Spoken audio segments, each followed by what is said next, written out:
Assalamualaikum warahmatullahi wabarakatuh. Pada kesempatan ini saya akan menjelaskan mengenai perbandingan panjang sisi-sisi segitiga siku-siku khusus. Nah, di sini siku-sikunya ada dua. Yang pertama, segitiga siku-siku dengan sudut 45 derajat, 45 derajat, 90 derajat, dan segitiga siku-siku yang kedua adalah segitiga siku-siku dengan sudut 30 derajat, 60 derajat, dan 90 derajat. Nah, dari perbandingan panjang sisi-sisi ini nanti dapat digunakan untuk mencari panjang sisi segitiga siku-siku jika di soal itu hanya diketahui panjang satu sisinya. Kalau yang kemarin itu kan yang diketahui panjang sisinya ada dua, jadi kita menggunakan teorema Pythagoras. Tetapi kalau hanya diketahui satu, nanti kita menggunakan perbandingan ini. Nah, yang akan saya jelaskan yang pertama yaitu segitiga siku-siku dengan sudut 45 derajat, 45 derajat, 90 derajat. Nah, gambarnya seperti ini. Nah, segitiga siku-siku seperti ini disebut juga sebagai segitiga siku-siku sama kaki karena sisi siku-sikunya itu memiliki panjang yang sama. Jadi di sini panjang AB itu sama dengan panjang BC karena AB dan juga BC itu sama-sama di depan sudut 45 derajat. Nah, ini AB di depan sudut 45 derajat, BC juga di depan sudut 45 derajat. Jadi memiliki panjang yang sama. Nah, pada segitiga siku-siku ini, perbandingan antara panjang sisi di hadapan sudut 45 derajat, panjang sisi di hadapan sudut 45 derajat, dan panjang sisi di hadapan 90 derajat adalah 1:1 banding akar 2. Jadi di sini adalah 1:1 banding akar 2. Nah, 1:1 itu artinya memiliki panjang yang sama, perbandingannya sama.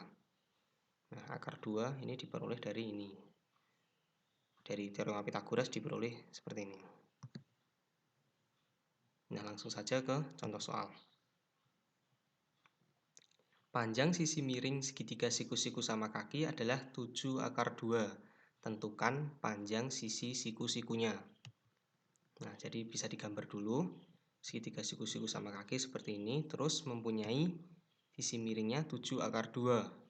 Yang ditanyakan adalah panjang sisi siku-siku, yaitu di sini. Atau bisa di sini. Nah, perbandingan yang saya jelaskan sebelumnya itu dapat digunakan sebagai rumus di sini. Yang ditanyakan adalah X. Nah, X di sini adalah segitiga di soal. Nah, kan di hadapan sudut 45 derajat. Di sini kan X. Nah, kita bandingkan di sini di rumus. Di rumus di hadapan sudut 45 derajat adalah 1. Jadi X per 1 sama dengan, nah ini salah satu sisi harus digunakan yang sudah diketahui kan sisi miringnya. Sisi miring segitiga soal itu kan 7 akar 2. Sisi miring yang rumus itu adalah akar 2. Nah, selanjutnya X dibagi 1 hasilnya X, dan 7 akar 2 dibagi akar 2 itu hasilnya adalah 7. Nah, ini tinggal dicoret aja ya yang akar 2-nya. Ini kita coret, hasilnya adalah 7 cm. Nah, jadi seperti ini. Ini kan cuma diketahui panjang satu sisi, cuma diketahui itu.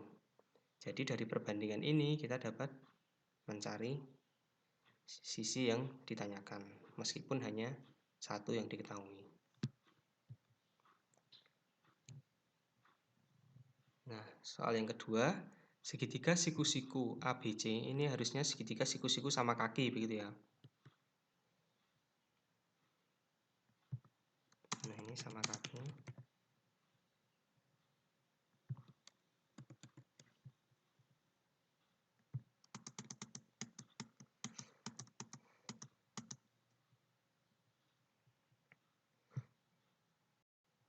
Nah, segitiga siku-siku sama kaki ABC, siku-siku di B mempunyai panjang sisi AB 12 cm.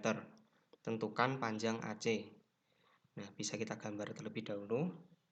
ABC, siku-siku di B.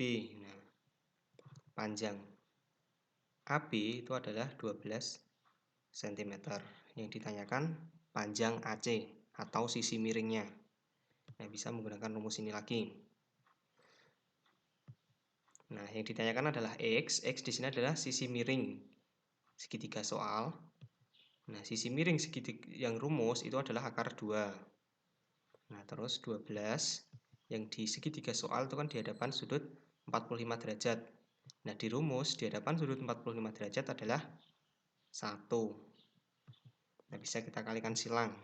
X dikali 1 dan 12 dikalikan dengan akar 2. Hasilnya adalah 12 akar 2. Paham ya? Ternyata mudah kan? Nah, terus yang ketiga.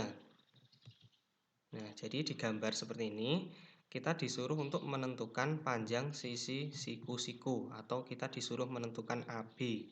AB atau BC, ini panjangnya sama. Nah, di rumus seperti ini ya.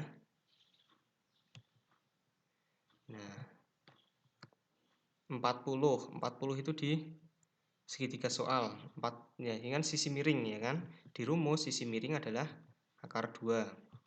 Sama dengan X itu di soal adalah di hadapan sudut 45 derajat. Nah, di rumus di hadapan sudut 45 derajat adalah 1. Nah, yang perlu diingat seperti ini. Yang ini itu segitiga soal. Nah, kalau di segitiga soal itu kita taruh atas, nah kita taruh atas semua. Jadi jangan kebalik, misalnya ini 40 kan segitiga soal. Terus yang X juga segitiga soal. Jadi kalau misalnya ini ditaruh atas, ditaruh yang atas semua. Tidak boleh bersilangan seperti ini nanti. Kalau bersilangan nanti hasilnya jadinya beda. Nah, yang akar 2 dengan 1 itu adalah segitiga yang rumus. Nah, kadang masih ada yang terbalik. Kalau terbalik gimana? Kalau ini 40 terus yang X-nya taruh di bawah, nanti hasilnya kan beda. Jadi kalau segitiga soal ditaruh di atas, ya ditaruh di atas semua. Kalau yang kalau mau ditaruh di bawah sebenarnya juga sama saja. Yang penting konsisten saja. Nah, ini kita kalikan silang. Akar 2 dikalikan dengan X, 40 dikalikan dengan 1. X dikali akar 2 adalah X akar 2 dan 40 dikali 1 hasilnya 40. Masing-masing kita bagi dengan akar 2, hasilnya adalah 40 akar 2. Sebenarnya sampai sini sebenarnya udah ketemu ya kan. Tapi bentuk seperti ini belum rasional. Harus kita rasionalkan terlebih dahulu. Kita kalikan dengan akar penyebut, yaitu akar 2 per akar 2. Sebenarnya ini tidak mengubah nilai. Akar 2 dibagi akar 2 kan 1. Berapapun bilangan kalau dikalikan dengan 1 itu hasilnya sama. Tapi dengan perkalian seperti ini kita dapat merasionalkan bentuk akar. Nah, 40 dikalikan akar 2 adalah 40 akar 2 dan akar 2 dikalikan akar 2 hasilnya adalah 2. 40 dibagi 2 hasilnya adalah 20 akar 2. Jadi seperti itu. Nah, sebenarnya di segitiga siku-siku sama kaki ini ada polanya sebenarnya. Lebih mudah, coba kita perhatikan. Nah, soal ini kan 7 akar 2, sisi siku-sikunya 7. Nah, kalau ini 12, sisi miringnya 12 akar 2. Nah, jadi di segitiga siku-siku sama kaki, nah jika panjang sisi siku-sikunya adalah A, maka panjang sisi miringnya adalah A akar 2. Kalau di sini misalnya 17, berarti sisi miringnya adalah 17 akar 2. Kalau sini 15, berarti 15 akar 2. Tinggal ditambah dengan akar 2, seperti itu. Kebalikannya juga sama. Kalau sisi miring yang diketahui, ini kan A akar 2, berarti panjang sisi siku-sikunya adalah A. Kalau 7 akar 2 berarti di sini adalah 7. Kalau sini 8 akar 2 berarti panjang sininya adalah 8. Jadi seperti itu kalau untuk segitiga siku-siku sama kaki. Nah, selanjutnya adalah segitiga siku-siku dengan sudut 30 derajat, 60 derajat, dan 90 derajat. Nah, ini gambarnya seperti ini.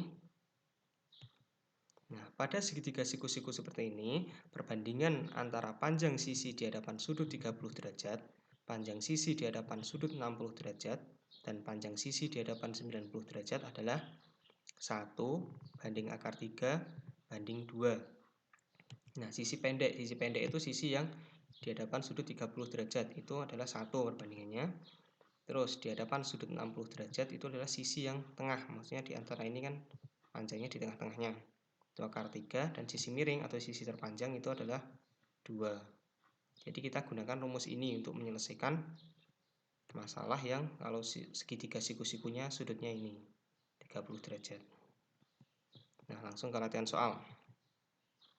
Tentukan panjang AB dan AC dari segitiga siku-siku di bawah ini.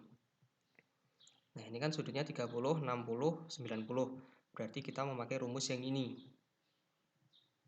Yang ditanyakan adalah AB dan AC. Nah, di sini kita gunakan salah satu sisi yang sudah diketahui, yaitu BC. BC itu kan segitiga soal di hadapan sudut 30. Nah, di rumus di hadapan sudut 30 itu adalah 1. Nah, kita mau nyari AB dulu ya. AB di sini adalah di depan sudut 60. Nah, di depan sudut 60 di rumus itu adalah akar 3. Nah, BC adalah 5/1 sama dengan AB per akar 3. Langsung kita kalikan silang. 1 dikalikan dengan AB, hasilnya adalah AB. 5 dikalikan dengan akar 3 adalah 5 akar 3. Nah, sebenarnya kan ini udah ketemu ya, udah ada dua sisi. Kita bisa menggunakan teorema Pythagoras. Tapi di sini saya akan menjelaskan dengan memakai perbandingan sisi-sisinya supaya lebih paham, supaya lebih jelas. Nah, kita bisa menggunakan ini salah satu. Bisa menggunakan BC atau bisa menggunakan AB, tidak masalah. Yang penting udah ada panjang yang diketahui. Nah, AC itu adalah sisi miring di soal. Nah, sisi miring di rumus itu adalah 2. BC itu adalah di soalan di depan sudut 30. Di rumus di depan sudut 30 adalah 1. Jadi persamaan yang pertama seperti ini. Nah, AC bagi 2 sama dengan 5/1. Kita kalikan silang, AC dikalikan 1 adalah AC, dan 2 dikali 5 hasilnya adalah 10. Jadi seperti itu penjelasan saya. Ternyata mudah ya. Jadi yang perlu kita ingat di sini adalah perbandingannya ini. Nah, kalau kita sudah paham mengenai perbandingan di hadapan sudut 30 berapa, di hadapan sudut 60 berapa, sisi miring berapa, pasti akan mudah untuk menyelesaikan soal-soal seperti ini. Nah, demikian pembahasan saya kali ini. Semoga bermanfaat. Tetap semangat berlatih, pahami materinya, sering latihan soal, pasti nanti akan mahir dalam menyelesaikan soal-soal seperti ini. Sekian, wassalamualaikum warahmatullahi wabarakatuh.